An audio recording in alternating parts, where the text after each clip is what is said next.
Alright, so here we are in Dan, which is part of northern Israel. In fact, this is the northernmost border. I don't know if you can see over here off to my right.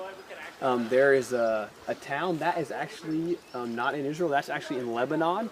And then off to my left are some hills called the Golan Heights, which until recently, until 1967, was actually part of Syria, but now is Israeli controlled. So we're really close to the Syrian border, and also obviously we're right on the Lebanon border. But this place that I'm at in Dan, this is in northern Dan, this is actually a high place. You may remember some of the things we've talked about in church recently. This is a place, one of the high places, a high place that King Jeroboam, who was the first king of Israel after the split, after Solomon's death. This is one of the high places that King Jeroboam set up as a place of worship for the Israelites. And so this area here is where things like Asherah poles would have been, where priests would have kind of done the types of things they did to worship. And this is where many of the cultic kind of ways that were not part of Yahweh's intention for God's people began to happen again. Now, if you turn around, you'll see this big metal structure.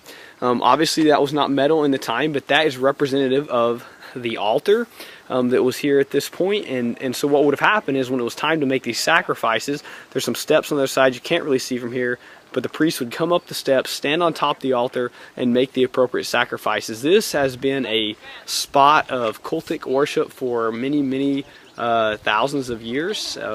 Different gods, Baal and Asherah, some of the gods we talked about in the Old Testament, and then like we talked about when the kingdom split from just being Israel to being Israel and Judah, this is one of the places that Jeroboam set up as a place to worship. And so it's just really cool to see kind of what happened here. You may remember that is because of these types of places of worship.